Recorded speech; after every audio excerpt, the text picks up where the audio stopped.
శ్రీ పరమాత్మనే నమః.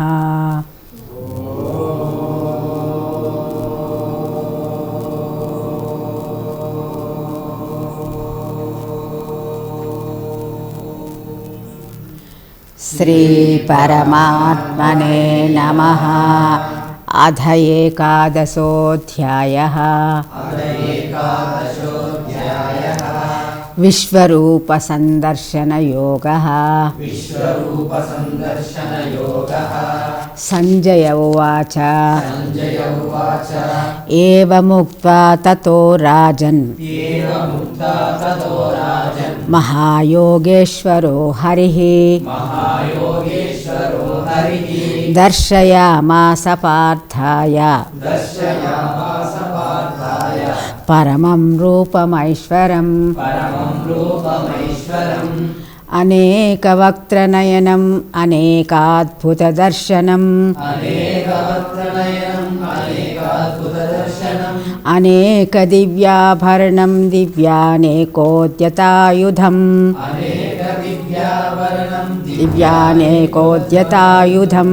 దివ్యమాల్యాంబరధరం దివ్యగంధానులేపనం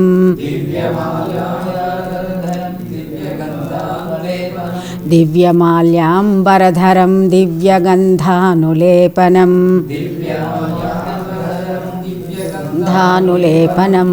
సర్వాశ్చర్యమయం దేవం అనంతం విశ్వతోముఖం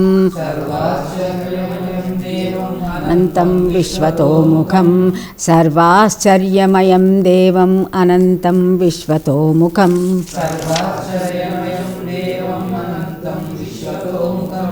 దివి సూర్యసహస్రస్య భవేద్యుగపదుత్థితా యది భాసదృశీ సా స్యాత్ భాసస్తస్య మహాత్మనః. సంజయ ఉవాచ ఏవముక్త్వా తతో రాజన్ మహాయోగేశ్వరో హరిః దర్శయామాస పార్థాయ పరమం రూపమైశ్వరం.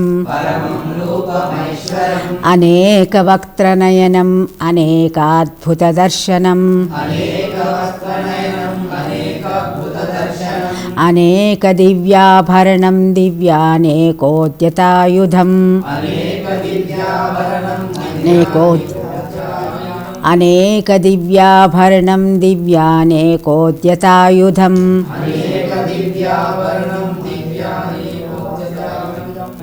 అనేక వక్త్రనయనం అనేకాద్భుత దర్శనం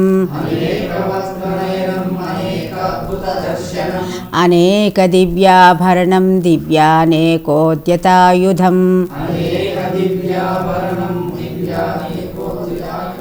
దివ్యమాల్యాంబరధరం దివ్యగంధానులేపనం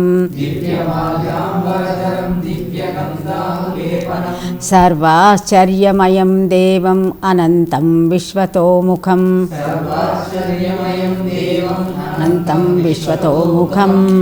దివి సూర్యసహస్రస్య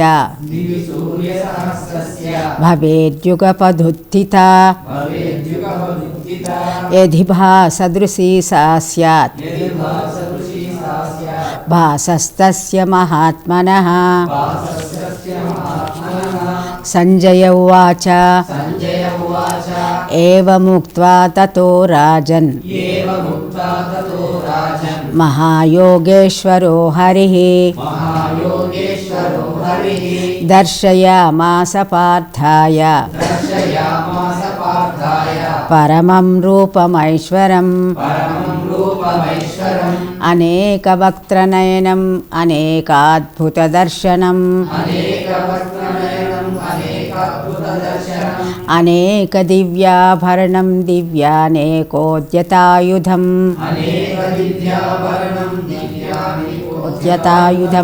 దివ్యమాల్యాంబరధరం దివ్యగంధానులేపనం సర్వాశ్చర్యమయం దేవం అనంతం విశ్వతోముఖం అనంతం విశ్వతోముఖం దివి సూర్యసహస్రస్య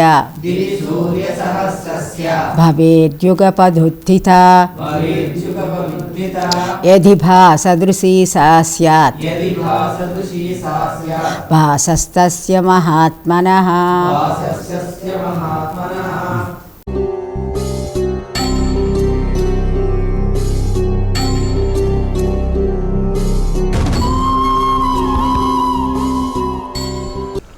వసుదేవసుతం దేవం కంసచాణూరమర్దనం దేవకీ పరమానందం కృష్ణం వందే జగద్గురుం.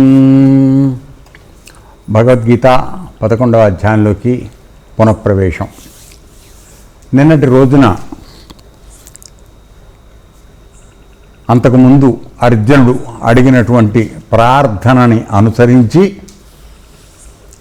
ఆయన యొక్క విశ్వవ్యాప్తమైనటువంటి స్వరూపాన్ని, తరువాత తన యోగశక్తి చేత ఈ సమస్త విశ్వాన్ని ఒకే అంశతో ఆయన నేను నిలిపి ఉంచుతున్నాను అని చెప్పినటువంటి విషయాన్ని నేను కనులారా చూడాలని ఉన్నది, నాకు దానికి చూడదగినటువంటి అర్హత ఉందనుకుంటే నువ్వు నాకు దయచేసి చూపించు అని అడిగిన తరువాత నిన్నటి రోజున ఒక 3 శ్లోకాల్లో పరమాత్మ నీ పట్ల నాకు చాలా ఇది ఉన్నది, అందుకని నీకు నేను చూపిస్తానని చెప్పేసి నీవు ఇప్పుడు అనేక విధాలుగా ఉన్నటువంటి తర్వాత అలౌకికమైనటువంటి, మామూలుగా లౌకికమైనటువంటి మనం ఈ కళ్ళతో చూస్తూ ఉంటాం లోకంలో చూసేవి, ఈ కన్నులతో చూడకుండా ఉన్న వాటిని కూడా అలౌకికం అంటారు, దివ్యము అంటారు. సో అటువంటిది తర్వాత అనేకమైనటువంటి రంగులు, వర్ణాలు, ఆకారాలు, తర్వాత వందలు వేల కొద్దీ ఉన్నటువంటి ఈ నా యొక్క విభూతి రూపాలని నువ్వు చూడు అని చెప్పాడు. చెప్పిన తర్వాత ఇక్కడ నాలో చూసినప్పుడు నీకు 12 మంది సూర్యుడు, తర్వాత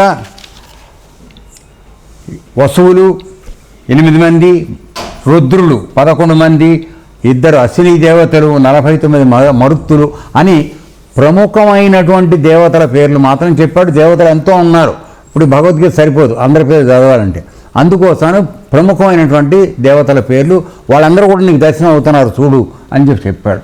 తర్వాత ఏం చేశాడయ్యా, రే నాయనా నువ్వు ఈ సమస్త చరాచర ప్రపంచాన్ని అంతా కూడా నాలో చూడు, అవి కాకుండా ఇంకా ఏమేమి చూడదలుచుకున్నావో అవన్నీ కూడా చూడు అని చెప్పాడు. సరే చెప్పాడు, బాగానే ఉంది. దీనిలో ఉన్నటువంటి అర్థం ఏమిటి, సమస్తమైనటువంటి చరాచర ప్రపంచాన్ని అంతా చూడమంటే దానికి నిన్న మన ఉదాహరణకు ఒక ముఖ్యమైనటువంటి ఉదాహరణ మనం నిన్న చూడడం జరిగింది. ఏమిటంటే మనం ఉన్నటువంటి మాంసనేత్రములతో మన ఎదురుకుండా కనబడుతున్నటువంటి పంచభూతాత్మకమైనటువంటి ఈ ప్రపంచాన్ని మొత్తం చూడగలుగుతున్నాం. ఆకాశంలో ఇమిడి ఉన్నటువంటి ఈ ప్రపంచాన్ని చూస్తున్నాం, ఆకాశాన్ని చూస్తున్నాం, ఆకాశంలో ఇమిడి ఉన్నటువంటి ఈ సృష్టిని అంతా కూడా చూస్తున్నాం. అయితే ఈ దేని సహాయంతో ఇది మొత్తం ఈ భూతాకాశం అంటారు దీన్ని, దానిలో ప్రకృతి ఉన్నది.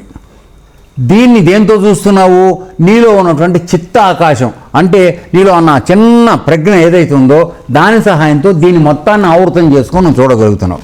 అయితే ఈ రెండిటిని అసలు ఆధారంగా ఉన్నటువంటి పరమాత్మ, చిదాకాశం అంటారు దాన్ని, అది పరమాత్మ. ఆయన అన్నిటి దగ్గరలో అన్నిటి మీద ఆయన లోపలే ఇవన్నీ జరుగుతున్నాయనేటువంటి విషయాన్ని నువ్వు తెలుసుకోవడానికి సమస్త చరాచర ప్రపంచాన్ని చూడమని చెప్పడంలో ఉన్న రహస్యం అది. ఇవి కాకుండా కూడా ఇతరమైనవి ఏవి చూడదలుచుకున్నావో అవి కూడా చూసుకో అని చెప్పి అంటున్నాడు. అవేమిటో మనం తర్వాత చూద్దాం. ఏమిటంటే ఇప్పుడు ఇక్కడ మనం గుర్తుపెట్టుకోవాల్సింది ఏమిటంటే అర్జునుడు కూర్చుని ఉన్నటువంటి రథం దగ్గర కూర్చుని ఉన్నటువంటి ప్రాంతము, ఆ ప్రదేశము లేక ఆ విషయము, అక్కడ అతనికి ఎదురుకుండా కనపడుతున్నటువంటి పరమాత్మ విశ్వరూపం, ఈ రెండు విడివిడిగా ఉన్నాయి. అందువల్ల వీడు చూడగలుగుతున్నాడు.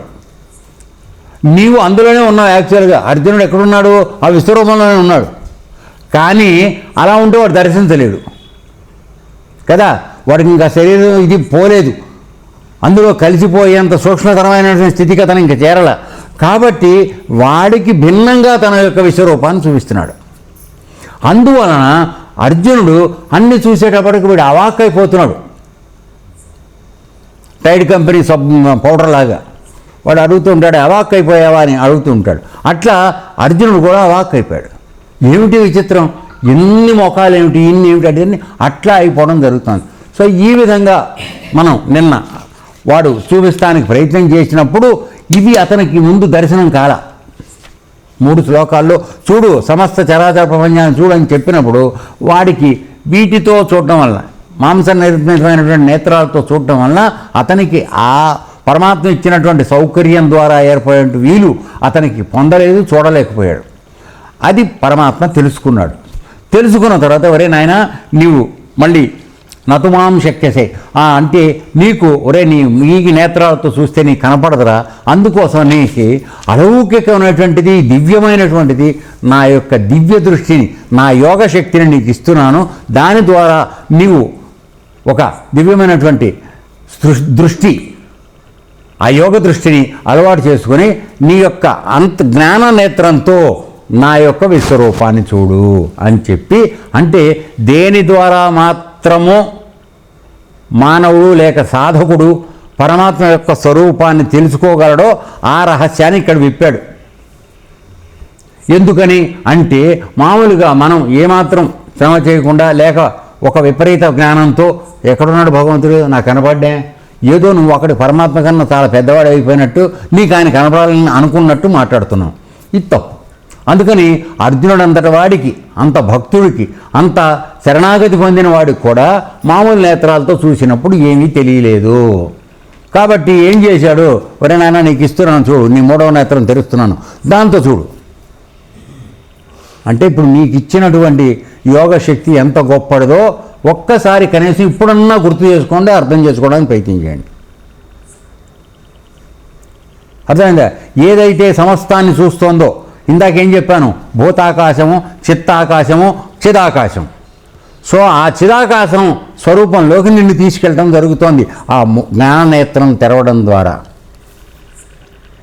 అది అర్జునుడికి ఆ సౌకర్యం ఏర్పాటు చేశాడు.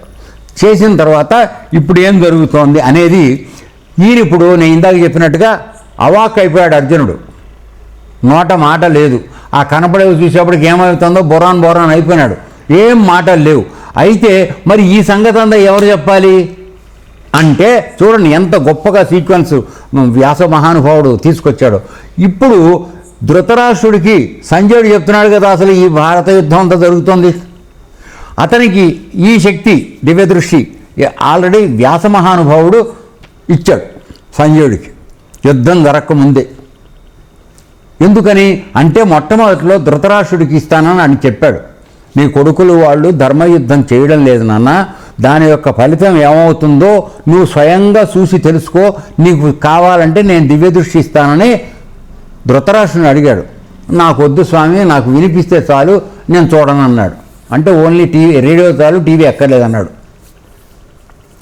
సో అనేటప్పటికి అప్పుడు ఏం చేశాడంటే అతని వద్ద పనిచేసేటువంటి భృత్యుడు సేవకుడైనటువంటి అత్యంత జ్ఞాని ధర్మ మార్గంలో ఉన్నటువంటి సంజయుడికి ఆ దృష్టిని ప్రసాదించాడు.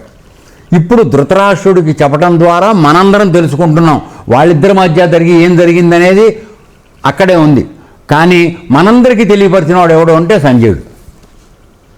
ధృతరాష్ట్రుడు అనేవాడికి చెప్పడం ద్వారా అతను బయటికి చెప్పడం మనందరికీ కూడా జరుగుతుంది.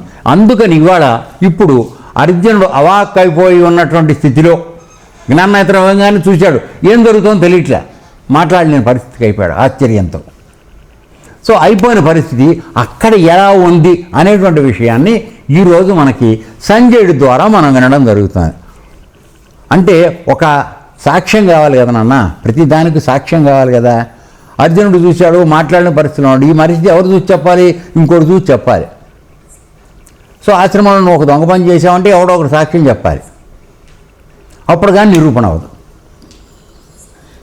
సో అర్థమైందా? ఆ విధంగా ఎక్కడైనా ఆశ్రమనే కాదు, ఎక్కడ జరిగినా కూడా కోర్టులోకి వెళ్ళగానే ఏమడుగుతారు, సాక్ష్యం ఏముందని అడుగుతారు. సో ఇక్కడ ఏం జరుగుతుందంటే అతను సాక్షిగా ఉంటున్నాడు, ఉండి ధృతరాష్ట్రుడికి చెప్పే నెపంతో మనందరికీ చెప్తున్నాడు. సో ఇవాళ అవి మొదలవుతున్నాయి. ఆ 4 శ్లోకాల్లో ఏం జరుగుతుందో మనం కొద్దిగా చూద్దాం. సంజయ్ వాచ, పరమాత్మ చెప్పింది అర్థమైంది కదా. తర్వాత ఇప్పుడు ఇంకొక చిన్న విషయం కూడా మనవి చేస్తాను. ఏమిటంటే ఏమండి దివ్య దృష్టి అంటే ఏమిటి? కాస్త విపరీత జ్ఞానం ఎక్కువగా ఉన్న వాళ్ళకి కలిగేటువంటి సందేహం. అదేమన్నా మిషనా లేకపోతే టీవీ డబ్బా లాంటిది ఏమైనా ఇచ్చాడా అనేటువంటి డౌట్. ఎందుకని? ఈ యోగ మార్గం మీకు తెలుసు కనుక మీరు నమ్ముతున్నారు, మూడో నేత్రంతో చూస్తున్నాం అనే విషయాన్ని. అది ఏం తెలియని వాడు ఏమనుకుంటాడు? ఏదో టీవీ డబ్బా లాంటిది ఇచ్చాడని ఉందండి, అది అవ్వచ్చా అనేటువంటి అనుమానం రావచ్చు. అది కాదు. కేవలం నీ అలౌకికమైనటువంటి శక్తి, నీ లోపల ఉన్నటువంటి అజ్ఞాతంగా ఉన్నటువంటి ఆ శక్తిని పైకి తీసుకొచ్చి నీకు దివ్య దృష్టి ద్వారా మూడో నేత్రాన్ని తెరిచి జ్ఞాననేత్రం ద్వారా చూసేయండి సౌకర్యాన్ని ఇచ్చాడు. అందుకోసమనే నువ్వు ఇప్పుడు టీవీ చూస్తున్నావు అనుకో, మామూలుగా అనుకుందాం, కాసేపు వార్తలు పెట్టగానే హైదరాబాద్లో వార్తలు వినపడతాయి, మొట్టమొదటి కనపడతాయి, వినపడతాయి. అంతేగాని ముంబైలో జరిగేవి అప్పుడే తెలియవు కదా, లేకపోతే ఆంధ్రాలో జరిగేవి తెలియవు కదా. ఒక దగ్గరికి ఒకసారే ఒక ప్రాంతంలో చూడగలుగుతావు, మహా టీవీ ఉన్నా కూడా. కానీ ఇక్కడ ఏం జరుగుతోంది చూడండి. అతను పరమాత్మకు ఉన్నటువంటి వివిధ రకములైనటువంటి అవయవాలు, ఆకృతులు, వర్ణాలు ఇవన్నీ చూడటమే కాకుండా భూత భవిష్యత్ వర్తమానాలు తెలుస్తున్నాయి అతనికి. అంటే ఏంటి?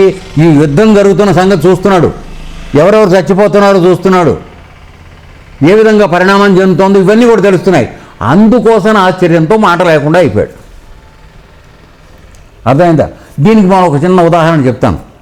ఇప్పుడు మనలో కొద్దిగా శ్రద్ధగా నిజాయితీతో యోగం చేసిన వాడికి వాడి యొక్క స్వరూపం కనపడుతుంది ధ్యానంలో. నిజంగా చేస్తే సుమా అద్దం లేకుండా నీ ముఖం నీకు దర్శనం అవుతుంది. రహస్యం చెప్పేస్తున్నా బయటికి. ఇప్పుడు రేపు వచ్చి నాకు కనపడిందని చెప్పకండి. నువ్వు అబద్ధం ఆడితే కూడా నేను పట్టుకుంటా, అది వేరే సంగతి. నేను మీకు ఆ తెలివితేటలు ఎక్కువ ఉన్నాయి అందుకోసం అని. సో అది కనపడినప్పుడు ఏమవుతుంది? నేను చెప్తున్నా, విపరీతంగా భయపడిపోతావు. అద్దంలో చూసుకోవడం అలవాటైంది మనందరికీ. ఏమీ లేకుండా ఆ బొమ్మ కనపడక ఒక్కసారిగా ఆశ్చర్యంతో అవాక్కైపోతాం. ధ్యానంలో ఈ స్థితి కలుగుతుంది, అనుభవం వస్తుంది. సో అట్లా ఇప్పుడు ఎందుకు చెప్తున్నానంటే, అర్జునుడు ఒక్కసారి అన్ని చూసేటప్పటికీ అవాక్కైపోయాడు. ఇప్పుడు ఆ విషయాన్ని ఎవరు చెప్పాలి? వాళ్ళిద్దరి యొక్క పరిస్థితి ఎట్లా ఉందో చూసి చెప్పాల్సిన వాడు మూడో వాడు కాబట్టి సంజయుడు చెప్తున్నాడు. అర్థమైందా లింక్ ఇప్పుడు ఎట్లా వచ్చిందో అది. సో ఇప్పుడు చెప్తూ ఇది ఎవరికి చెప్తున్నాడు? ఈయన ధృతరాష్ట్రుడు, తన రాజు అయినటువంటి ధృతరాష్ట్ర మహారాజుకి చెప్తున్నాడు. అందుకని చెప్పి మొట్టమొదటి సంజయ వాచ 9వ శ్లోకానికి ప్రతిపదార్థం చూద్దాం. రాజన్ ఎవరిని సంబోధిస్తున్నాడు? ధృతరాష్ట్ర మహారాజా, మహాయోగేశ్వర, గొప్ప యోగీశ్వరుడు హరి ఆ శ్రీకృష్ణమూర్తి ఏవం ఈ ప్రకారముగా ఉక్త్వా పలికి, అంటే వాడిని చూడమని చెప్పాడు కదా, నీకు దివ్యచక్షు ఇస్తున్నాను, అన్నీ చూడు, ఇంకేమేం కావాలో చూడని ఆయన పలికిన తరువాత పార్థాయ అర్జునుని కొరకు పరమం అత్యంత ఉత్తమమైనటువంటిది మరియు ఐశ్వరం ఈశ్వర సంబంధమైనది. ఇక్కడ చూడండి, పరమాత్మ యొక్క అనుగ్రహంతో జరిగేది కాబట్టి ఇది ఈశ్వర సంబంధమైనది, కానీ యంత్రము డబ్బా మాత్రం కాదు. సో ఈశ్వర సంబంధమగు రూపం అనగా విశ్వరూపమును దర్శయామాస చూపించాడు. అంటే అర్థం ఏంటంటే, ఓ ధృతరాష్ట్ర మహారాజా, సంజయుడు ఈ విధంగా చెప్తున్నాడు, ధృతరాష్ట్ర మహారాజా, మహాయోగీశ్వరుడు శ్రీకృష్ణ పరమాత్మ ఈ ప్రకారముగా వచించి అర్జునుడితో తదుపరి సర్వోత్తమమైనటువంటి ఈశ్వర సంబంధమైనటువంటి విశ్వరూపమును అర్జునునకు చూపెను. సో ఈ విధంగా చూపించాడని చెప్పి ఎవరు? సంజయుడు చెప్పాడు. మరి ఇక్కడ మాట్లాడుతున్నటువంటిది ఈ ఏమిటయ్యా దీనిలో ఉన్నటువంటి వ్యవహారం అంటే, ఒకే శ్లోకంలో పరమాత్మని 2 రకాలుగా సంబోధించాడు సంజయుడు. ఏమన్నాడు? యోగేశ్వరుడు, హరి 2 మాటలు వేశాడు. ఎందుకు 2 మాటల ద్వారా ఎందుకు అన్నాడు అంటే, ఆయన యొక్క యోగ ఈశ్వరుడు అంటే యోగానికి అధిపతి, దేవుడు, భర్త, యజమాని అనేటువంటి అర్థం వస్తుంది. యోగేశ్వరుడు, యోగముకి ఈశ్వరుడు ఆయన. సో అంత శక్తి ఉంది కనుక అతనికి ఆ దివ్య దృష్టి ఇవ్వగలిగాడు. అందుకని ఆయన యోగేశ్వరుడు అన్నాడు. తర్వాత హరి అనే మాట అన్నాడు. హరి అంటే హరించువాడు అనగా రెండు రకాలుగా అర్థం తీసుకోవచ్చు. నీవు పరమాత్మ మార్గంలో ఉందామని అనుకుంటే నీ పాపములను హరించువాడు. నువ్వు పాపిష్టివాడుగానే ఉండదలుచుకున్నావు అనుకో, నిన్ను హరించేవాడు. అర్థమవుతుందా? రెండు చేతవు ఆయనకి. నువ్వు మంచి మార్గంలో ఉంటాను, ఆశ్రమానికి వచ్చాను, బుద్ధి కలిగి ఉంటాను, అడ్డమైన గడ్డి తిన్ను తాగను అని చెప్పి ఒప్పుకున్నావు అనుకో, నీ తప్పులు కాచి నిన్ను మంచి మార్గంలో రావడానికి సాయం చేస్తాడు. లేదు ఇక్కడికి వచ్చి కూడా అదే అబద్ధాలు, అదే తప్పుడు పనులు, అవే దొంగ పనులు చేస్తూ ఉన్నావు అనుకో, అప్పుడు నిన్ను హరిస్తాడు. అంటే ఏమిటి? నువ్వు లేకుండా అయిపోతావు. సో ఇది ఎవరికి ఈ సంజ్ఞ వార్నింగు ఎవరికి ఇస్తున్నాడు అంటే ధృతరాష్ట్రుడికి ఇస్తున్నాడు. ధృతరాష్ట్రుడు తన రాజైన వాడు దొంగని చెడ్డవాడని తెలుసువాడికి. వాడి యొక్క రాజ్యాకాంక్ష పుత్ర వ్యామోహం వలన ఈ యుద్ధం జరుగుతోందనే సంగతి అతనికి తెలుసు. ధర్మం తెలిసి కూడా వాడు చేయడం లేదు, దుర్మార్గ మార్గంలో ఉన్నాడు. అటువంటి వాడికి సమయం దొరికినప్పుడల్లా, ఇప్పుడు నేను మాట్లాడినట్టుగా సమయం దొరికినప్పుడల్లా ఒక సొరకేస్తున్నాడు.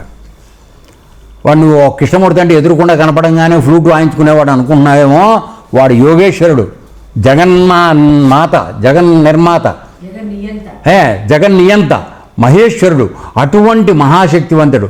వాడి హరిస్వరూపం సుమా. హరిస్వరూపం అంటే నిన్ను నీ కొడుకుల్ని వేసేస్తాడనే సంగతి వాడికి ఒకసారి గంట కొట్టడం జరుగుతోంది. అందుకని చెప్పి రెండు ప్రయోగాలను వేశాడు, యోగేశ్వరుడు, హరి అని చెప్పి. అర్థమైందా? ప్రతి మాటల్లోనూ ఒక అర్థం ఉంటుందన్న. ఇక్కడ చెప్పే విషయాల్లో అన్నిట్లో కూడా ఒక అర్థం ఉంటుంది. పైన చూసుకోకండి, లోపల అర్థం చూసుకోవడం అలవాటు చేసుకోండి. Okay, right. కాబట్టి ఆయన మామూలు మానవుడు కాదు, జాగ్రత్త అనేటువంటి హెచ్చరిక ధృతరాష్ట్రుడికి ఇవ్వడం ఇందులో అనుకోవచ్చు. తర్వాత పరమం ఐశ్వరం అనే రెండు మాటలు వేశాడు. ఏమిటి? పవిత్రమైనటువంటి, శ్రేష్టమైనటువంటి, అలౌకికమైనటువంటి పదార్థం ఏతుందో దాన్ని పరమం అంటారు. అందుకని కృష్ణ పరమాత్మ మామూలుగా భగవద్గీతలో చెప్పేటప్పుడు, ఒరే నీవు యోగం సరిగా చేసి నన్ను పొందితే నువ్వు పరమపదాన్ని పొందుతావు అని చెప్తాడు. మనం అంతకుముందు వాటిలో శ్లోకాలు చూసాం కదా. ఏమిటి ఆ పరమపదం అంటే? అత్యంత అలౌకికమైనది, అంటే ఈ లౌకికమైనటువంటి కాదు, అది అత్యంత శ్రేష్టమైంది. తర్వాత శాంతికి మారు రూపం. అక్కడికి వెళ్ళిన తర్వాత మనకు కలిగేది ఏమిటి? పరమశాంతి. తెల్లారులేసి కొట్లాటలు, దరిద్రము, కాడు గుంజటాలు ఇవేమీ ఉండవు. అర్థమైందా? ఎవరి గోళ్ళలో వాళ్ళు ఉంటారు, ఎవడి యోగం వాడు చేసుకుంటూ ఉంటాడు. సో అటువంటి దాన్ని, కాబట్టి దాన్ని ఆయన యొక్క స్వరూపం పరమం అని చెప్పాడు. తర్వాత ఐశ్వరం. ఐశ్వరం అంటే ఇక్కడ ఆయన యొక్క ఆ ప్రతిభాశక్తి ఏదైతే ఉందో దానికి యోగ సంబంధమైనటువంటిది కూడా ఉంది, కాబట్టి అది ఐశ్వరం అయిందని చెప్పి చెప్తున్నాడు. తర్వాత లేకపోతే విరాట్ అనేటువంటి మాట వేయటంలో, అది విరాట్ అంటే విశ్వవ్యాప్తమైనటువంటిది, అలౌకికం అంటే మామూలుగా ఈ దృష్టికి కనపడేది కాదు, అలౌకిక దృష్టికి మాత్రమే కనపడేది. తర్వాత సర్వశ్రేష్టము, దివ్యమైనటువంటిది. తర్వాత తేజోమయము, ఆ స్వరూపం ఆ ప్రకాశానికి మారుపేరు. అర్థమైందా? ఇప్పుడు రహస్యం మనం మాట్లాడుకోవాలంటే, ఈ మన యోగ దీక్షలో, గురుదేవులు మనకిచ్చినటువంటి యోగ దీక్షలో ఆ అత్యంత సూక్ష్మాతి సూక్ష్మమైనటువంటి ఆ పరమాత్మ యొక్క చలనాన్ని తెలుసుకునే అవకాశం, దాన్ని దర్శించేటువంటి అవకాశం మనకు కలుగుతోంది చిన్నగా. ఇది ఒక ఆకృతి తీసుకుని ఆ చిన్న పరమాణువుల శ్రేణి కలిసి అంతా ఒక స్వరూపంగా ఏర్పడినప్పుడు దర్శనమయ్యేది విశ్వరూప దర్శనం. ఇది పోనీ ఎవరికైందంటావయ్యా అనుకుంటే, మీరు యోగి ఆత్మకథ అనే పుస్తకం కనుక ఎవరైనా చదివినట్లయితే, పరమహంస యోగానంద ఆయన యొక్క గురువు గారు యుక్తేశ్వర మహాత్ముడు, ఆయన మహారాజ్, ఆయన కాలం సిద్ధి పొందిన తర్వాత విదేశాలకు వెడుతూ హోటల్ రూములో ఉండి చాలా దుఃఖిస్తాడు, నన్ను వదిలి వెళ్ళిపోయావని. అప్పుడు ఆయన అతనికి హోటల్ రూపులో కిటికీలోంచి వచ్చి ఈ దివ్య రూపంలోనే దర్శనమిచ్చి వాడికి మాటలు చెప్తాడు. తెచ్చివాడా, నీ చేత జరపబడిసిన పని చాలా ఉన్నదిరా, నిన్ను అందుకు తయారు చేయడానికి 3 తరాల నుంచి మేము చేసుకుంటూ వస్తున్నాం. ఇదంతా కూడా మహాప్రభుజీ యొక్క లీల, మహాబాబా యొక్క లీల, ఆయన సంకల్పం ఇది. దాన్ని నెరవేర్చడానికి లహరి మహాశయ తర్వాత నేను ఇప్పుడు నిన్ను లైన్లో పెట్టాం. మేమందరం నీకు సాయం చేయడానికి ఉన్నాం. ఇక్కడ నువ్వెందుకు వర్రీ అవుతావు? కాలానుగుణంగా మహావతార బాబా కూడా నీకు దర్శనం ఇస్తారు. ధైర్యంగా ఉండు, నీ పని నువ్వు చేయమని చెప్పి పంపిస్తాడు. అక్కడ అతనికి దర్శనం అయింది. అర్థమైందా? మీరు యోగంలో పెడితే మీకు దర్శనం అవుతుంది. కాబట్టి దానికి ఎంత అర్హత మనం సంపాదించుకుంటున్నామో, ఎంత నిజాయితీగా ఉంటున్నామో, ఎంత నిష్ఠతో ఉంటున్నాము అనేదే పాయింట్ నాన్న. అంతకని ఇంకేం లేదు. మనందరికీ అవకాశం ఉంది, అర్హత ఉంది. మనం కాసేపు ఏదో ఇట్టి ఆడిచ్చి మనం పొందేద్దామని అనుకుంటే అది అవ్వదురా తండ్రి. అందుకని ఆశ్రమానికి వచ్చినప్పుడల్లా 25 సార్లు, ఒరే తండ్రులారా కొద్దిగా మారండి రా అయ్యా, శ్రద్ధ పెట్టండి, సమయం అయిపోతోంది, మనం ఎన్నాళ్ళు ఉంటామో తెలియదు, ఉన్న సమయాల్లో ఉన్న కాడికి దన్నుకుందాం, విద్య నేర్చుకుందాం, ఆస్తులు సంపాదించమని చెప్పటాలని నేను. మన జీవితాన్ని ఒక సన్మార్గంలోకి తీసుకెళ్లేటువంటి విధంగా మనం అందరం కూడా మారుదామని చెప్పడంలో ఉన్న రహస్యం అది. అర్థమైందా వెంకటరెడ్డి? సో అది సంగతి. ఓకే, కాబట్టి తన యొక్క అద్భుతమైనటువంటి ఆ ప్రభావాన్ని చూపించడానికి తన యొక్క యోగశక్తి ద్వారా ఆ రూపాన్ని చూపించాడు. ఆ రూపం అంటే ఏమిటో ఇప్పుడు మీకు వివరం చెప్పాను. అయిపోయింది. అయిపోయిన తర్వాత ఈ విధంగా అయిన తర్వాత ఇప్పుడు నెక్స్ట్ 10-11 శ్లోకాలు కలిపి చెప్తున్నాడు. ఈ వీటిల్లో వచ్చేటప్పటికీ ముందు టీకా తాత్పర్యం చూద్దాం. 10-11 చూసిన తర్వాత లోపలికి వెళదాం. అనేక వక్త్రనయనం అంటే ఇక ఆ రూపం దివ్యమైనటువంటిది, అలౌకికమైనటువంటి రూపం ఎట్లా ఉందో సంజయుడు చూసి వర్ణిస్తున్నాడు. అర్జునుడు వర్ణించడం ఇంకా రాలేదు, దయచేసి ఆగండి. ఆయన ఇంకా అవాకు స్థితిలోనే ఉన్నాడు. బయట నుంచి చూశాడు, అర్జునుడేమో ఎదురుకుండా చూశాడు. ఆడు చూసిన దాన్ని ఈయన చూసి మనకు చెప్తున్నాడు. అంటే 3rd డిగ్రీలో మనకు వస్తుంది. It is not first hand information. First hand information ఇది అర్జున, అతను తర్వాత వస్తాడు సీన్లో. కాబట్టి సంజయుడు ఇప్పుడు చూసింది ఏమిటి జరుగుతోంది, ఆయన చూడగానే వీడికి కంగారు పడిపోయి ఆయన చెప్తున్నాడు, అది ఎట్లా ఉందయ్యా అంటే అనేక వక్త్రనయనం, అనేక ముఖములతోనూ నేత్రములతోనూ ఒప్పుతున్నది ఆ రూపము. తర్వాత అనేక అద్భుత దర్శనం, పెక్కు అద్భుత దృశ్యములు కలిగి ఉన్నది. ఇది మామూలుగా నువ్వు చూసి అయితే నాకు తెలుసా, నేను అనడానికి అవకాశం లేదు, అత్యద్భుతం, నువ్వు అంతకుముందు ఎప్పుడు చూసిలేవు, అటువంటివి కలిగి ఉంది.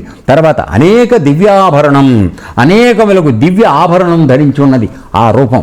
తర్వాత దివ్యానేకోద్యతాయుధం, అనేకములైన దివ్య ఆయుధములను చేపట్టి ఉన్నది. మరి పరమాత్మ దయదలిచేవాడు, సానుభూతిపరుడు, కరుణామయుడు అయితే చేతిలో ఆయుధాలు ఎందుకు పట్టుకున్నాడు? ఖచ్చితమైన డౌట్ ఇది. అర్థమైందా? ఏ కొడుకు అంటే కొడుకు అని తప్పు మాట మాట్లాడకూడదు. ఏ దుర్మార్గుడు సాధకుడుగా మారి నటిస్తూ తప్పుడు పనులు చేస్తున్నాడో వాడిని నరకటానికి వీలుగా ఆయుధాలు కూడా పెట్టుకున్నాడు. అంటే గురువుల యొక్క పని 2 రకాలు. కేవలం నీకు మంచి మాటలు చెప్పడమే కాదు, నువ్వు సరిగినకపోతే దండ ప్రయోగం కూడా చేయాలి. ఆ అధికారం ఉంటుంది. ఎందుకని మనం తత్వంలో చెప్పుకుంటూ ఉంటాం కదా, కొట్టి తిట్టి జ్ఞానము చెబుతాడు మగడు మంచివాడు దొరికేనే అని. అంటే నా మొగుడు అంటే ఎవడో ఆయన గురువు, ఆ గురువు మంచోడు, ఆడు ఎందుకు చేస్తాడు, సరైన దోవలేకపోతే వేస్తాడు, కొట్టి తిట్టి చెప్తాడు. ఆ అధికారం వాడికి ఉంటుంది. అనంగానే లేచి వెళ్ళిపోతుంటారు ఇక్కడ, అది వేరే సంగతి. ఉత్తి మాట అనంగానే లేచి వెళ్ళిపోతుంటారు, కోపం, అది పనికిరాదు, అది చెప్పేది. ఓకే, తర్వాత ఆయుధములు చేపట్టున్నది. తర్వాత దివ్య మాల్యాంబరధరం, దివ్యములైన మాలలు అంటే పూల దండలు అవన్నీ వేసుకుని వస్త్రములు ధరించి ఉన్నది. తర్వాత దివ్య గంధానులేపనం, ఆయన ధరించినటువంటి శరీరం మీద నుంచి వచ్చేటువంటి దివ్య గంధం అంటే మనం మామూలుగా రాసుకునే చందనం అది కాదు, అలౌకికమైనటువంటి చందనం అది. మనం ఎక్కడ చూసి ఉన్నాం అటువంటి గంధాలు రాసుకున్నట్టుగా ఉన్నది ఆ రూపానికి. తర్వాత సర్వాశ్చర్యమయం అంటే ఏం చూసినా ఆశ్చర్యం కలిగించేటట్టుగా ఉంది, మొత్తం ఆశ్చర్యకరంగానే ఉంది, అది సర్వాశ్చర్య రూపం. తర్వాత అనంతం, అది చూడండి అంతటా వ్యాపించి ఉన్నది, అది లేదు అనే ప్రాంతం లేదు. కాబట్టి అర్జునుడు కూడా అందులోనే ఉన్నాడు. కాకపోతే వాడు చూసి అనుభవించాలి కాబట్టి వాడిని విడిగా కూర్చోబెట్టాడు, తన ఎదురుకుండా చూపిస్తాడు. సో ఇక్కడ అనంతమైనది. తర్వాత విశ్వతోముఖం అంటే సర్వత్రా ముఖశోభలను విరజిమ్ముతున్నది అగు. అంటే ఆయనకి ఎక్కడ అంటే ఆయన ఇక్కడ నేత్రం అంటే అర్థం ఏమిటి? దృష్టి అంటే ప్రతిదాన్ని వీక్షించగలిగినటువంటి శక్తి. అర్థమైందా? సో నువ్వు ఏదో ఆశ్రమంలో ఆ మూల ఏదో చేశానని అనుకుంటూ ఉంటావు, అది తెలుసుకునే శక్తి ఇక్కడ ఉంటుంది. కొన్నాళ్ళు భరిస్తాం, ఏదో లేకపోని చిన్న చిల్లర పనులు చేస్తున్నాడు పోనీ అని చెప్పేసి. అది చూడటం లేదు కదా అని మామూలుగా పిల్లి అనుకున్నట్టుగా, అది మామూలుగా పాలు తాగేటప్పుడు దొంగతనంగా చేరి పాలు తాగేటప్పుడు కళ్ళు మూసుకుంటుంది. కళ్ళు మూసుకుని అది కళ్ళు మూసుకుని కనుక ఎవరు చూడలేదు అనుకుంటుంది. సరే ఏదో రోజు చూస్తారు, నడ్డి విరిగేటట్టు ఒక దెబ్బ వేస్తారు, చచ్చుకుంటారు, అది వేరే సంగతి. సో అట్లా ఆశ్రమంలోనో లేకపోతే ఇంకొక నమ్మకంగా చేరిన చోట చిన్న చిన్న దొంగతనాలు చేయడం మొదలు పెడితే ఏమవుతుందంటే ఒక రోజు నీకు బయటపడటం, కాళ్ళు చేతులు విరగొట్టబట్టడం జరుగుతుంది. ఎందుకంటే నువ్వు చేసేది ఎవరిని? భగవంతుడిని నమ్ముకుని భగవంతుడి జ్ఞానం చెప్పుకుంటున్నటువంటి ఒక అమాయకులైనటువంటి ఆశ్రమం వాళ్ళని మోసం చేస్తున్నావు, భగవంతుడి పేరు చెప్పుకుని లోపలికి వచ్చి. ఏనానా నువ్వు మామూలుగా దొంగతనం చేస్తే వేరురా, నమ్మించి దొంగతనం చేయడం, అది కూడా గురువుగారి పేరు పెట్టి, ఇది భరించదు. కొద్ది కాలం అవకాశం ఇస్తాడు, ఇచ్చిన తర్వాత ఏంటంటే ఒక లాచి కొడితే ఏమవుతుందంటే ఎక్కడ తగలాలో అక్కడ తగులుతుంది. ఆ విధంగా ఇక్కడ సర్వత్ర ముఖం అంటే అర్థం ఏమిటంటే ఆయన దృష్టికి పడకుండా మనం ఏమీ చెయ్యలేము అనేది గుర్తుపెట్టుకోండి. అర్థమైందా? తర్వాత దేవం అనగా ఆ దేవదేవుని యొక్క విరాట్ రూపమును అర్జునుడు దర్శించాను. ఇన్ని రకాలుగా ఉన్న వాటిని అర్జునుడు చూశాడు అని ఎవరు చెప్తున్నారు? సంజయుడు చెప్తున్నాడు. అర్థమైందా? సో ఇక్కడ అర్జునుడు పరమేశ్వరుని యొక్క విరాట్ స్వరూపమునందరి గల ముఖములు అనంతములు, నేత్రములు అసంఖ్యాకములు, అందరి దృశ్యములు అద్భుతమైనవి. ఆ రూపము అనేక దివ్యాభరణ శోభితము. ఆ పరమేశ్వరుడు దివ్య పెక్కు దివ్యాస్త్రములను చేపట్టి ఉండెను. ఇవన్నీ చెప్తున్నాడు. ఆ రూపము సర్వ ఆశ్చర్యకరము, అనంతము, సర్వతోముఖం. ఇంకా అది ఆయన ఆ స్వరూపం లేని చోటు లేదు, అది విశ్వవ్యాపితమైంది. అందుకే ఈ ప్రపంచం మొత్తాన్ని నేను ధరిస్తున్నాను అని మనకు అంతకుముందు చాప్టర్స్లో చెప్తున్నటువంటి రహస్యం ఏమిటంటే ఇది. ఆయన లేని ప్రాంతం లేదు, ఆయన మనలో కూడా ఉన్నాడు, మనమందరం ఆయనలో ఉన్నాం. ఇది మర్చిపోయి ఈ శరీరం నేను అనుకుని మనం భ్రమలో పడిపోయి పరమాత్మకు దూరం అవుతున్నాం. ఇంతకుముందు మీకు ఎన్నోసార్లు ఉదాహరణతో చెప్పడం జరిగింది. పొరపాటు మన వలన జరుగుతుంది కానీ ఆయనతో కాదు. అర్థమైందా? అది ఓకే. ఈ విధంగా అయిన తర్వాత ఇక్కడ అనేక అద్భుత దర్శనం అంటే మునుపెన్నడూ చూడబడనిది, విచిత్రమైంది, ఆశ్చర్యకరమైంది, అటువంటి దాన్ని అద్భుత దర్శనం అంటారు. ఓకే, సరే ఇవన్నీ చూద్దాం. ఇక ఓకే, ఇంక పెద్ద దివ్యగంధాలు ఏమో చెప్పాను కదా, ప్రపంచంలో రాసుకునే పౌడర్స్ను, డిటర్జెంట్స్, డియోడరెంట్స్ అవి కాదు, అవి దివ్యమైనటువంటి అలౌకికమైనటువంటి స్వర్గంలో వాటిలో వాడే చోటువంటివి అవి. అర్థమైందా? ఓకే. ఈ విధంగా సరే పరమేశ్వరుడు యొక్క విరాట్ స్వరూపాన్ని, తేజస్సుని ఇంకా వర్ణిస్తూ ఇక మళ్ళీ ఇంకో శ్లోకంలో వస్తున్నాడు ఇవాళ. వచ్చేటప్పటికి ఇక్కడ చెప్పాను కదా, అనంతం అనే మాట ఒకసారి మనం చూద్దాం.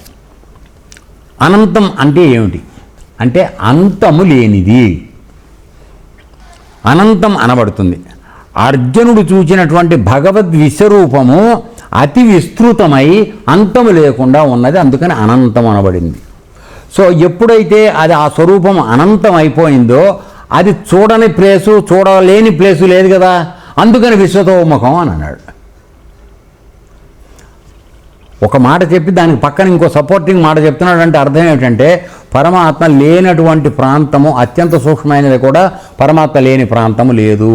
కావున నీవు చేస్తున్న ప్రతి పని పరమాత్మ యొక్క దృష్టిలోనే ఉన్నది సుమా. కాబట్టి నీవు మనకున్నటువంటి సొంత తెలివితేటలను వాడుకోకుండా పక్క మార్గంలో పరమాత్మ చూస్తున్నాడు అనేటువంటి జాగ్రత్తలో మనం ఉంటే ఎల్లప్పుడూ మనం రక్షించబడతాము. ఇది ఒక్కటే సలహా. ఎవరు చూడలేదని అనుకోకండి. చూడవలసిన వాడు చూస్తున్నాడు, లెక్కించవలసింది లెక్కిస్తున్నాడు, దానికి తగినటువంటి ప్రాయశ్చిత్తం మనకి చేస్తూనే ఉన్నాడు. అర్థమైందా? సో అందువలన మనం ఎవరు చూడలేదని అనుకోవద్దు. అదే దాని సందర్భం వచ్చినప్పుడు నేను ఒకసారి చెప్పుకుంటాం జరిగింది. ఏమిటంటే ఒక గురువు గారు 4 శిష్యులు ఉన్నారు ఇక్కడ మన ఆశ్రమంలో లాగానే, ఉద్దండ పండితులు, బాగా చదువుకున్నారు అందరూ. ఈ చదువు అయిపోయిన తర్వాత ఏం చేశాడంటే, సరే వీడు ఎంతవరకు చదువు వంట పట్టించుకున్నారో తెలుసుకోవాలనుకున్నాడు. ప్రతి గురువులు చేసే పని అదే. ఎందుకు నేను చెప్పేది వృధా అవుతోందా సద్వినియోగం అవుతోందా తెలుసుకోవాలి కదరా. సో అందుకోసం చెప్పి 4కి 4 మామిడి పళ్ళు ఇచ్చాడు. ఒరే, ఈ 4 మామిడి పళ్ళు తీసుకెళ్ళి ఎక్కడికి వెడతారో మీరు వెళ్ళిపోండి, ఎవరు చూడకుండా తినేసి నా దగ్గరికి వచ్చాడు అని చెప్పాడు. ఎవరు చూడకుండా తినాలి సుమా, ఇది ఒకటే కండిషన్. సరే వెంకటరెడ్డి ముసలవాడు, అందుకని ఎక్కువ దూరం పోలేనని చెప్పి ఆ కుంకుడుగాయ చెట్టు అవతలకి వెళ్ళి దాని మొదల్లో కూర్చొని నెమ్మదిగా తినేశాడు. ఉదాహరణకు రాను, అర్థమైందా? సరే మరి మధుకొరగాడు, వీడు కాస్త ఫాస్ట్గా వెళ్ళగలడు కదా, అందుకోసం అని చెప్పి చింత చెట్లు అవతలకి వెళ్ళి వీడు అక్కడ తిని వచ్చాడు. కనకయ్య గోశాల కన్వీనియంట్గా ఉంటుంది కదా అని గోశాలలోకి వెళ్ళి ఆ నీళ్ళ తొట్లు పక్కన కూర్చుని తినొచ్చాడు. సరే గిరిగాడు ఏం చేశాడు, ఇంకా ఫాస్ట్గా వెళ్ళగలడు కదా, అందరికన్నా చిన్నోడు కదా, అందుకని వీడు ఏం చేశాడంటే ఇప్పుడు అక్కడ కాలువ తవ్వారు కదా, కాలువ అవతల బ్రిడ్జ్ ఉంది కదా, ఆ బ్రిడ్జ్ పక్క వెళ్ళి తినేశాడు, ఎవ్వడు రాడని చెప్పి. ఇట్లా 3 చోట్ల తిన్నారు. అయిపోయింది, తిరిగి వచ్చారు. 4వ వాడు ఆ పండు పుచ్చుకుని వచ్చాడు బేవకుంభం పెట్టుకుని. సరే ఏమిట్రా అని అంటే, నువ్వు ఎక్కడ తిన్నావురా? నేను ఫలానా దగ్గర తిన్నా. వెరీ గుడ్, నేను చూడలేదురా ఎవరు, నువ్వురా? నేను ఆ ఫలానా దగ్గర తిన్నా. ఓ బ్రహ్మాండం, వెరీ గుడ్. 3వ వాడు అవతల బ్రిడ్జ్ అవతలు తిన్నాను గురుగారు. ఓ వెరీ గుడ్ రా, చాలా సంతోషం. అంటే మరి ఏంట్రా నువ్వు వెర్రోళ్ళగా ఈ పండు చేతిలో పుచ్చుకొచ్చావు, తినలేదు నువ్వు అంటే, గురువుగారు నాకు ధర్మ సందేహం కలిగింది, అందువల్ల నీ పండు తినలేకపోయాను. ఏమిట్రా వెరివేదవా అన్నాడు. మీరు ఎవరూ చూడకుండా తినమన్నారు నన్ను. ఏంటి, అన్నిటినీ చూసేవాడు పరమాత్మ ఉండగా నేను ఎవడు చూడకుండా తినడం ఎట జరుగుతుంది, నా వల్ల కాదు, అందుకని తినలా తీసుకొచ్చాను అన్నాడు. రారా ఆశ్రమ పీఠాధిపత్యం తీసుకోమన్నాడు.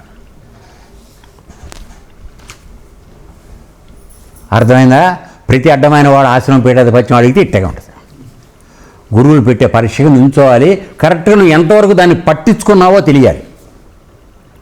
కాబట్టి ఇప్పుడు కూడా గుర్తుపెట్టుకోండి, ఆశ్రమం కాదు ఇంకొక నమ్మకమైన ప్రాంతానికి మనం వెళ్ళినప్పుడు అవతల వాళ్ళ నమ్మకాన్ని మనం పొందాలనుకుంటే దయచేసి వాళ్ళని మోసం చేసే ప్రయత్నం చెయ్యకండి. అబద్ధాలు ఆడి పని అంతకన్నా చేయకండి. ఒక్కొక్కడికి 50 సంవత్సరాలు 60 సంవత్సరాల వయసు వచ్చిన నోరు తెరిస్తే అబద్ధం తప్పితే మంచి మాట మాట్లాడే అలవాటు లేదు. ఎట్లా మన భగవంతుడు ఎటు దొరుకుతాడు మనకి? భగవంతుడు నిజాయితీలో ఉన్నాడా అబద్ధంలో ఉన్నాడా? ఏం వెంకటరెడ్డి? నిజాయితీలో ఉన్నాడు కదా, మరి మనకు నిజాయితీ ఉండాలా అక్కర్లేదా? అది కాబట్టి ఇది తెలుసుకుని జాగ్రత్తగా ఉన్నాడు, అంతే. అర్థమైందా? సో రండి, ఇక్కడ అనంతం అంటే అది విశ్వతోముఖం అంటే అర్థం చెప్పాను. ఆయనకు ఉండేటువంటి దృష్టి అది విశ్వవ్యాప్తంగా ఉంది కనుక నువ్వు ఏ మారుమూలకి వెళ్ళి ఆడు మామిడి పండు తినలేనట్టుగా నువ్వు ఎప్పుడు స్పృహతో ఉంటే కరెక్ట్గా జరుగుతుంది. అది సో ఈ విధంగా చెప్పడం జరిగింది. తర్వాత ఇక మరి దేవం అనే మాట ఒకటి వేశాడు. ఏమిటంటే మనం దేవుడిని ఎవరినంటాం దేవుడని? తేజోమయుడు అంటే ప్రకాశవంతంగా ఉన్నటువంటి ప్రకాశ రూపం అయి ఉండాలి.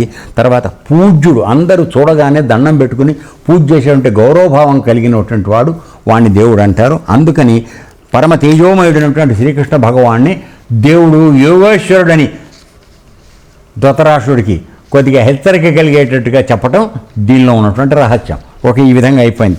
ఇకపోతే నెక్స్ట్ శ్లోకం 12వ శ్లోకానికి ఏమిటి చెప్తున్నాడో చూద్దాం. ముందు టీకా తాత్పర్యం చూసి తర్వాత లోపలికి వెడదాం.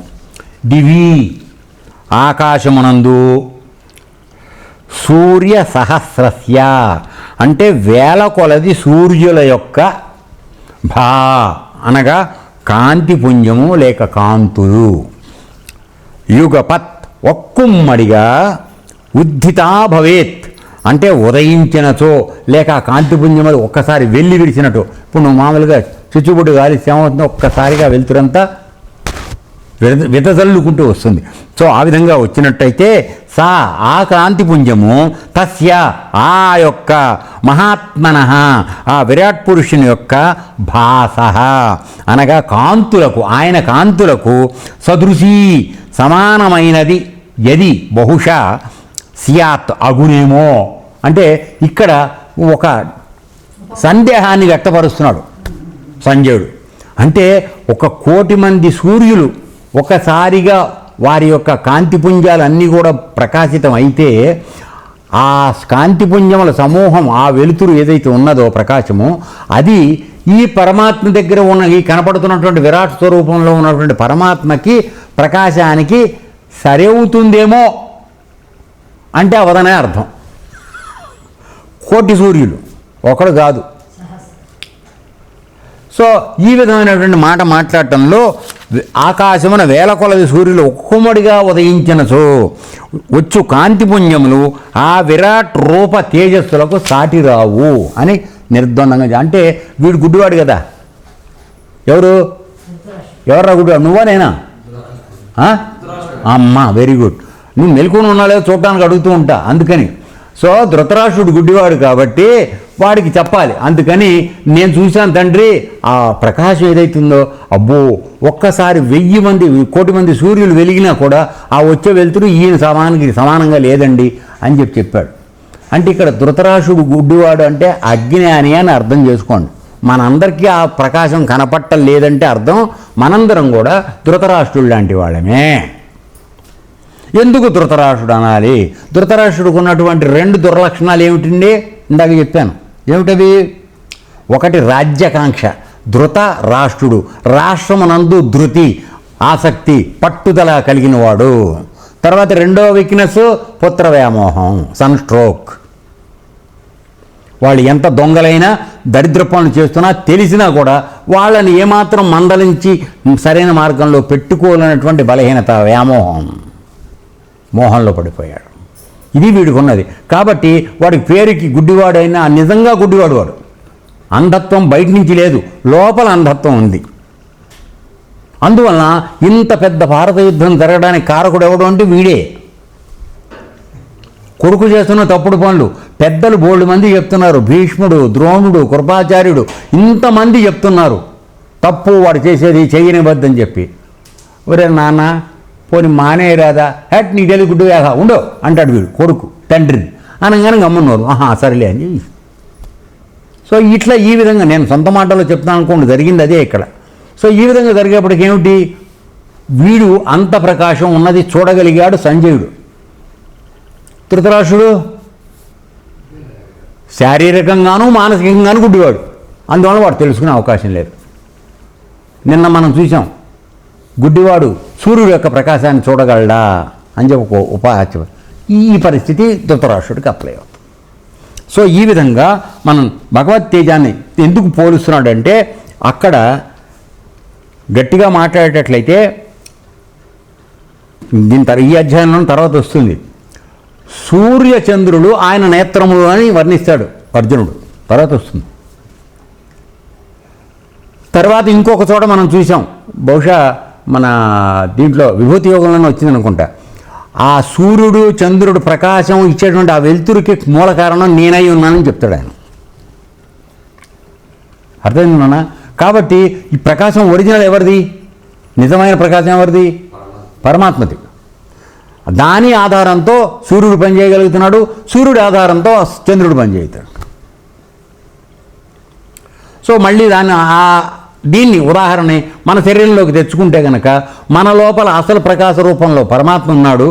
దాని యొక్క ప్రతిబింబం పడి దాంతో వచ్చిన చలనంతో జీవుడు పనిచేస్తున్నాడు. జీవుడు దేంతో చేస్తున్నాడు అంటే వాడి జీవుడు యొక్క ఆదేశంతో ఈ శరీరం పనిచేస్తాడు. అర్థం చేసుకుంటే అది రహస్యం. అర్థమైనా? సో ఇక్కడికి వచ్చాడు మనం ఏమిటంటే, మామూలుగా చూడండి, ఇప్పుడు సపోజ్ మనం రాత్రిపూట ఎప్పుడన్నా ఆకాశం వంక చూడండి, మనకు బిజీగా ఉంటాం, మనకు కుదరదు. ఎందుకంటే సాయంత్రం పూట ఆకాశంలో సూర్యాస్తమ సమయంలో ఎన్ని రకరకాల వర్ణాలు, ఎన్ని రంగులు మారుతూ ఉంటాయో చూసేంత ఓపిక, శక్తి మీ దగ్గర ఎవరి దగ్గర ఉందా? నీ సాంఖ్యయోగానికి అది చక్కని ప్రయోగశాల. ఉదయం లేవగానే ఎర్రని సూర్యబింబం వచ్చేటప్పుడు 5-10 నిమిషాలు ఆ ప్రకాశం కాంతిపుంజాలు వచ్చేటప్పుడు, సూర్యోదయం వచ్చేటప్పుడు కాంతిపుంజాలు అక్కడ చూడు కాసేపు. నువ్వు చేస్తున్న యోగం యొక్క ఇదేమిటో దాంట్లో అక్కడ తెలుస్తుంది. అర్థమైందా వెంకటరెడ్డి? ఎప్పుడైనా చేసావా? చేయలే. వదిలే మాట్లాడు. నువ్వనే కాదు, నిన్ను అడిగంటే నిన్ను కాదు, అందరి సంగతి చెప్తున్నాను. సో ఇక్కడ ఏమిటి, సపోజ్ రాత్రిపూట కనుక మనం కరెక్ట్గా చంద్రుడు లేని సమయంలో అలా కాసేపు ఆకాశంలో అలా పడుకుని చూసామనుకో, ఎన్నో కొన్ని వేల తారకలు అనగా నక్షత్రాలు వెలుగుతూ ఉంటాయి, మెణుకు మెణుకు మెణుకు అంటే. అవన్నీ సూర్యుడు వచ్చేప్పుడు ఏమన్నా కనపడతాయా? లేదు. అప్పుడు మరి అసలు నక్షత్రాలు లేవంటావా? ఉన్నాయి. కాబట్టి ఆ సూర్య ప్రకాశం ముందు ఈ నక్షత్రాల వెలుతురు తెల్లబోతుంది, దేనికి పనికిరాదు. అట్లాగే 1000 కోటి మంది సూర్యులు వెలుతురు వెలిగిన నక్షత్రాలలాగా వాటికి ఆధారంగా ఉన్నటువంటి పరమాత్మ స్వరూపం యొక్క వెలుతురుతో అవన్నీ వెలుగుతున్నాయి. కాబట్టి ఆయన యొక్క ప్రకాశం ముందు ఇవన్నీ తెల్లబోవాల్సిందే. అర్థమైందా? అంతటి ప్రకాశం నీ లోపలే ఉన్నది నిక్షిప్తం అయ్యి. దాన్ని తెలుసుకుంటాను అన్న బయట ఉన్నటువంటి మైల ముందు తవ్వి అవతల పోయండి, తర్వాత అది మీకు దర్శనం అవుతుందని ఈ యోగ మార్గంలో చెప్పడం జరుగుతుంది. ఎక్కడికో మనం బయటికి వెళ్ళక్కర్లా, దేవుడు తన లోపల ఉండగా. అర్థమైందా? చెప్పే ప్రాక్టీస్ ఏదైతే ఉందో దాన్ని చేస్తే నీకు ఆ ప్రకాశం నీకే స్వయంగా అనుభూతం అవుతుంది. అది పొందిన తర్వాత ఆ పరమాత్మ యొక్క ప్రకాశ స్వరూపం ఏమిటో నీకు అర్థమవుతుంది. ఇప్పుడు విశ్వరూపం గురించి చెప్తే అర్థమయ్యేవాళ్ళంటే నీకు ఆ పరమాత్మ యొక్క వెలుతురు తెలుసుకునేటువంటి ప్రకాశం తెలుసుకునేటువంటి అనుభవం నీకుంటే ఇది కరెక్ట్గా అర్థమవుతుంది. లేకపోతే పురాణమే. ఇది ఎందుకని ఇక్కడ ఏం చెప్పబడుతోంది? నీకు అనుభవపూర్వకంగా చెప్పబడుతోంది. అవునా కదా? నీకు ప్రకాశం చూసేటువంటి విధానం నేర్పలేదురా నాన్న రాజిరెడ్డి? ఇప్పుడు అది తెలుసుకోకపోతే ఎవరు తప్పది? మన ప్రయత్న లోపం. అందుకే శ్రద్ధ పట్టమని చెప్తాం. అది నిక్షిప్తమై ఉంది. ఆ ప్రకాశం యొక్క శక్తితోనే మనందరం జీవించి ఉన్నాము. కాబట్టి మన జీవనాధారం మూలమైనటువంటి ఆ పరమాత్మని తెలుసుకోవటం ఈ మానవ జన్మలో మన యొక్క బాధ్యత. మిగతా జంతువుల జన్మలో నీకు అధికారం లేదు, నీకు అంత శక్తి లేదు. ఈ జన్మకు వచ్చాక మనందరికీ ఆ శక్తి ఇవ్వబడింది. దానిపైన ఏం చేసుకుంటున్నాం? ఇంతంత మాంసం, ఓ సీసా మందు, ఓ పెట్టే సిగరెట్లు, ఇవి తాగి మనం దాన్ని ఇంకా కింద కింద కింద కింద తొక్కేస్తున్నాం. పట్టుబట్టాలి నువ్వు. అర్థమైందా? సో ఈ విధంగా ప్రయత్నలోపం మనలో జరుగుతుందన్న, నిందించడం లేదు. దయచేసి సర్దుబాటు చేసుకోండి. మీరు ఎవరికి వాళ్ళు మంచిగా మారడానికి ప్రయత్నం చేయండి. ఇది అందరినీ అనడంలా, కొద్దిమంది ఉన్నారు, ఆ కొద్దిమంది జాగ్రత్త పడాలి. అప్పుడు కానీ మనం గురువుగారు అప్పచెప్పినటువంటి ఈ బ్రహ్మాండమైన విద్య బ్రహ్మజ్ఞానాన్ని ఆ కొద్దిపాటైనా మనం అందుకునేటువంటి అవకాశం మనం చేజారుకోకూడదు అని చెప్పి మాటికి మాటికి చెప్పడం వస్తుంది. విసుక్కోకండి, చెప్పేది మన మంచి కోసం అని నమ్మండి. ఓకే? సో ఆ విధంగా ఇప్పుడు ఈ 4వ శ్లోకంలో ఆ కాంతి పుణ్యం భగవంతుడి యొక్క విరాట్ స్వరూపం సూర్య తేజస్సు కూడా సమానం కాదు, అటువంటి దానికన్నా భిన్నంగా అత్యంత ప్రకాశవంతంగా ఉన్నది అనేటువంటి విషయాన్ని సంజయుడు ధృతరాష్ట్ర మహారాజుకి చెప్పడం జరిగింది. కాబట్టి ఎందుకు అంటున్నాడంటే, మనం చూసేటువంటి సూర్యుడు ఇది పంచభూతాత్మకం ఎదురకుండా మనకు కనబడుతుంది. తర్వాత ఇది అనిత్యం, అంటే నిత్యము కొంత సమయం ఉంటుంది కానీ కొంత సమయం ఉండడం మనకి. అవునా కాదా? ఉదయం సాయంత్రం 6 నుంచి సాయంత్రం 6 వరకు, తర్వాత లేదు కదా. అది ఉంది కానీ మనకు కనపడలేదు. తర్వాత దాని యొక్క ప్రకాశం పరిమితం. కానీ ఒకసారి మనము మనలో ఉన్నటువంటి నిజస్వరూపమైనటువంటి పరమాత్మ యొక్క ప్రకాశాన్ని అనుభవించడం నేర్చుకుంటే అది ఎల్లప్పుడూ తరగనిదిరా తండ్రి. ఒక జల స్ప్రింగ్ అంటాం మన ఇంగ్లీష్లో. ఆ జల ఎప్పుడు దానిలోంచి వచ్చేది వస్తూనే ఉంటుంది. తవ్వి తీసుకునేవాడి శక్తి అంతే. అర్థమైందా? సూర్యుడు కొంతసేపే ఉంటున్నాడు, ఆయన శక్తి కూడా పరిమితమైంది. కానీ ఇక్కడ ఉన్నది అనంతమైన శక్తి. ఇప్పుడు చెప్పాడు కదా, విశ్వతోముఖం అంటే ఆయన అంతటా వ్యాపించి ఉన్నాడు. కాబట్టి అందులో నువ్వు వెళ్ళి దూరిపో, దానిలో కలిసిపో, మళ్ళీ జన్మకు వచ్చే పని లేకుండా చేసుకో. ఇది నీ చేతిలోనే ఉన్నది. సో ఇది పొందమని మనందరికీ చెప్పినట్టుగా మనం అనుకోవాల్సి వస్తుంది. మిగతావి ఇంకో 2 శ్లోకాలు సంజయుడు చెప్పే విషయాలు ఉన్నాయి. అవి ఇవాళ కాలాతీతం అవుతుంది కనుక రేపు కంటిన్యూ చేద్దాం. ఓకే. ఏతత్సర్వం శ్రీకృష్ణార్పణమస్తు. లోకా సమస్తా సుఖినో భవంతు. ఏతత్సర్వం శ్రీకృష్ణార్పణమస్తు. ఓం శాంతి శాంతి శాంతి. ఓం తత్సత్.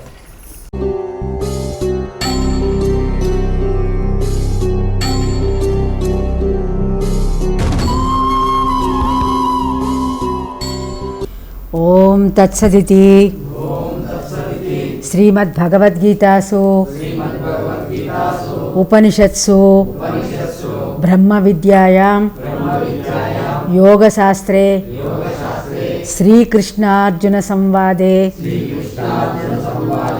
విశ్వరూపదర్శన యోగో నామ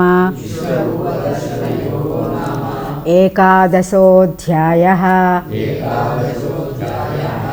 ఓం శాంతి శాంతి శాంతి. లోకా సమస్తా సుఖినో భవంతు. ఏతత్సర్వం బ్రహ్మార్పణమస్తు. ఓం తత్సత్.